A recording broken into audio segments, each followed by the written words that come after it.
Hi guys, today I'm making fried rice with vegetables. It is one of my favorites. It's been a favorite of my students for years. This is what it looks like. Beautiful colors, beautiful vegetables. The yellow is scrambled egg. I'm gonna have a taste of it right now. So let's watch me do that. I want a piece of broccoli in my taste and a piece of bell pepper. So let's see what this tastes like. Well, never mind the bell pepper. I love the broccoli. It's very hot. But let's see how delicious this is.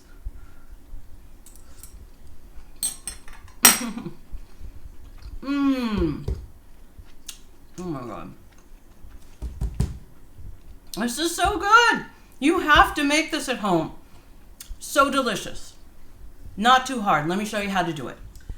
All right, guys. So I'm going to first show you the ingredients that I like to use for my fried rice with vegetables. The ingredients, especially the vegetables that I use, you don't have to use the same combination of vegetables that I do.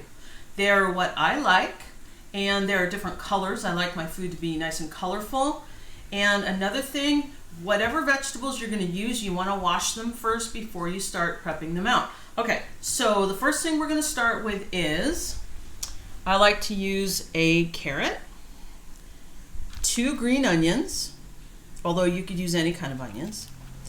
I like to use some broccoli, a red bell pepper, green bell pepper works great, orange, yellow, doesn't matter. Mushrooms, fresh garlic, ginger, vegetable oil, 2 eggs, rice. Now, this is some brown rice that I made for another dish a couple of days ago.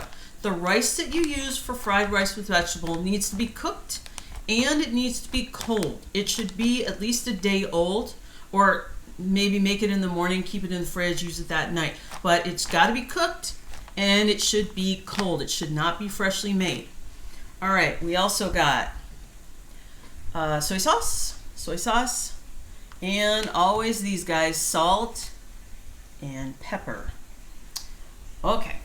So when we come back, I'm going to show you how to prepare each ingredient to get it ready to be stir-fried. All right, guys, so I'm going to start with the broccoli. I've already cut some of it, but I've left some behind to show you. The broccoli is the easiest one to do. If you have a big piece of broccoli here, you have to think, I need to make it bite-sized. So you could actually, like this one, you could actually pull it apart to make it smaller if you wanted to. I'm going to cut this one, just a cut down there, and a cut here, and a cut here, maybe one more. I'm just going to pull this apart just to make your broccoli smaller and more of a bite size. And the broccoli is going in this bowl with the other broccoli that I've cut. All my vegetables are ultimately going to be in this bowl. All right, now I'm going to move on to the next one. All right, the next thing we're going to do is the red bell pepper. I only need half of this, but let me show you how to open it up and get it ready. I'm going to cut off the top part and turn it around and cut off the bottom part. Okay, and then that's what we got there. I'm going to cut it in half that way. I'm going to save 1/2 for something else. Now inside here we have seeds and we have these ribs. So we're going to take out the seeds, this big seed rib thing. We're going to get rid of that. Okay. And what we're going to do with this is we're going to do a cut called a julienne cut. And julienne cut means thin strips. There's a couple ways you could do this. One way you could do it is to simply stand the pepper up like this and just cut it into thin strips just like that. Or you could hold the pepper down and cut it into thin strips like this. Whichever way you're most comfortable with. I like to cut a bell pepper with the skin side down. It's easier on the knife. Always curling your fingers. Okay. And now what I'm going to do is I'm going to line all these guys up, because again, you want bite size. And I'm going to cut them in half this way. Okay. Now they're all nice bite size, a little bit smaller than my pinky julienne cuts of bell pepper. And the next thing, we'll do the next thing in a moment. All right, the next thing is going to be the mushrooms. I've taken the stems out of these. You don't have to take out the stems. I don't know why. I got in a habit of taking out the stems, so that's just how I do it. Now for the mushrooms, what you want to do is you make just thin slices of it. So watch how I do that. Again, curl your fingers. Thin slices like this. I like to hold the mushroom this way. There, so you get nice thin slices. Okay, just like this. Look down when you're cutting. Don't talk to anyone. Don't be otherwise engaged. You could do it like this if you wanted to as well. Make them thin, make them thick, whichever you prefer. And there you go. There's your mushrooms. And they're going to go right into the bowl with the other things, and we'll come back. Okay, so the next thing I'm going to do is this carrot. Now, carrots have a peel on them. I like to peel the carrots before I prep them in another way. So hold the carrot up here. This is a peeler. You scrape just like that. Scrape the outer peel of the carrot just like this. You see it gets much brighter orange. Then what I'm going to do is I'm going to hold the part that I've already peeled and now do the bottom part. Peelers are incredibly sharp, so you want to be careful with the peeler. Okay, and I'll come back and I'll show you what I'm going to do with the carrot. So now I'm going to shred the carrot. Now this is a grater or a shredder, and it has these big holes here, these really little ones here. I've never figured out the purpose of that or that. It's these big shredder holes that I want. And I've cut the carrot in 2 pieces here just to make it a little easier for me. I've already peeled the carrot just like that. Be really careful doing this, because if you've ever grated your skin on a grater or a shredder, that is nasty. That is a nasty cut. So I'm going to go ahead and finish the carrot, and then we'll do our green onion. All right, next is my 2 green onions. The only part I don't want to use is this part here, kind of the onion's mohawk. I'm going to cut that part off. Okay, but I'm going to use the whole rest of this green onion. And I'm going to start with this motion of the knife, this nice gliding motion of the knife. Remember to have your fingers curled or clawed away like that, so they're not in the direct way of your knife. Come over here so they can get this view. Okay, so watch how that's happening there. Just like that. Just gonna readjust there. It's that choo-choo train wheel motion of the knife. All right, when we come back, we're gonna do the garlic. Okay, this is my garlic. This is a pretty big garlic. If you really like garlic, use 2 of them, or maybe just 1 of them, depends on what you like. Now garlic has this papery stuff on the outside that we don't want. There's a quick way to get rid of it. You gotta be careful doing it. What you do is you take your knife flat on the garlic, and what I'm gonna do is I'm gonna put my palm down on there and smash it. Just like that. Now the papery part should be pretty easy, just like that, to peel off. Okay. So now what am I going to do with the garlic? I'm going to mince this garlic. Mince means cut it up really small. So first I'm just going to use my knife to get it into some smaller pieces, and then I'm going to use 2 hands. I'm right-handed, so one hand, my left hand steadies the knife. My right hand is going to go up and down. Just like this. You do it this way, there's pretty much no way you're going to hurt yourself. Now garlic does like to kind of climb up the knife. You got to get it back down on there. Keep going, just like that. All right, this is the last of our vegetables, so we're getting closer to being able to get cooking. So when we come back, that's what I'm going to do. Okay, so I just prepped all the vegetables, and now I'm just going to do a little bit more over here, and then we're going to get cooking. So let me show you what's over here. Here I have all the vegetables that I cut up are right in this bowl. And then I have 2 eggs that I cracked into this bowl, and I'm going to be scrambling these eggs. Scramble them really well.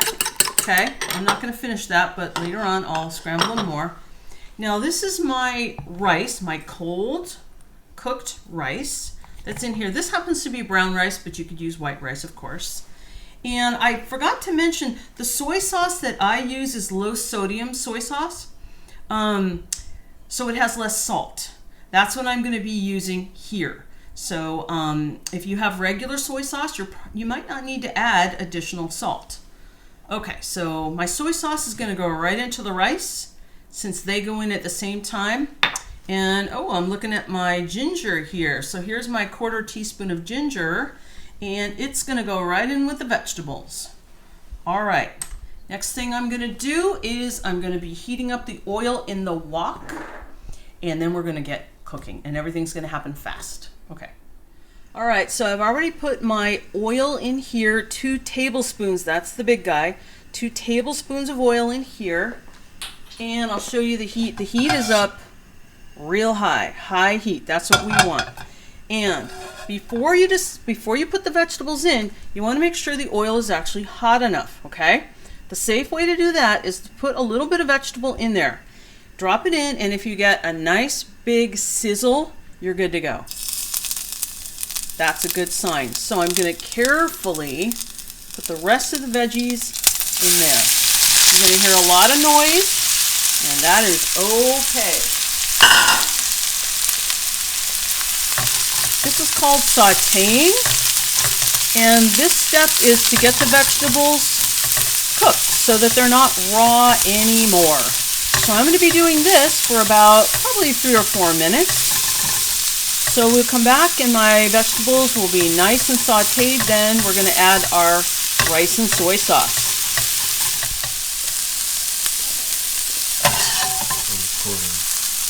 Right now? Yeah. All right, so my vegetables have been sauteing for some minutes, a few minutes. They've gotten much brighter color. Oh my God, you should smell my house. I've turned the heat down a little bit. Now I'm going to add the rice and the soy sauce that I put in it. You can hear it sizzle more. That's just the soy sauce. So I'm going to toss in this rice. Ooh. And soy sauce. Oh my God, the smells. I'm just going to saute this for about a minute, and then when we come back, we'll show you what to do with the egg. All right, so I'm about to add the egg. Now, I didn't talk about this tool. This is called a wok. If you don't have a wok, which is like a deep skillet, you could just use a big skillet, but you got to use a really big skillet. All right, now for this next step, what I'm going to do is I'm going to push my vegetables and rice to the side like this.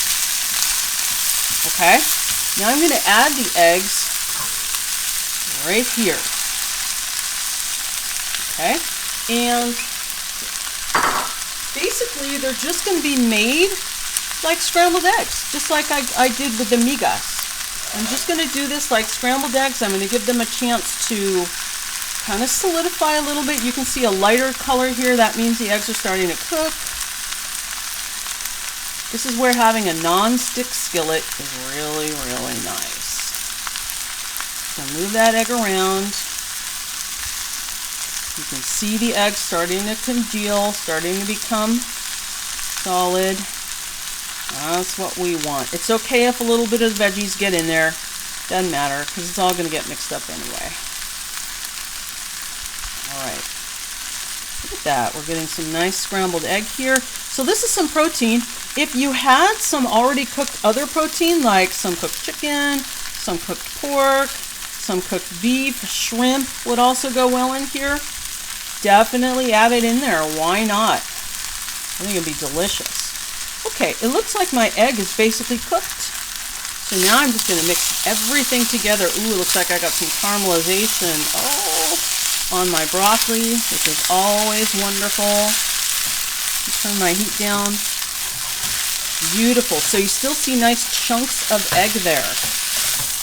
Okay, I'm going to stir this up a bit. We're going to come back, and then we're going to see if it needs salt and pepper. Probably does. Okay. Oh, we're getting so close. Now, everything's in there except for salt and pepper.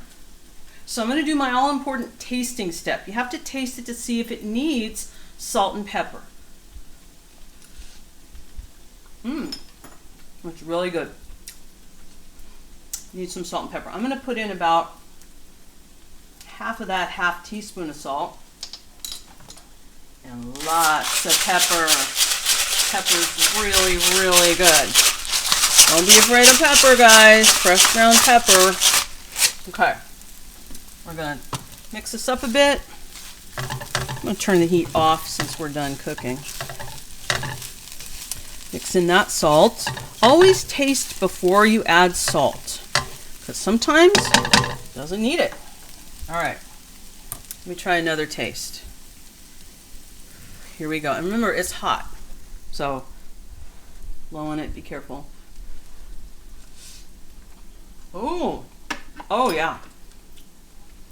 Done. Just the right amount of salt. I'm not even going to use all my salt. All right. This. Look at that. Oh. This is my and my family's dinner tonight. Good night. It's a good night to have dinner in my house.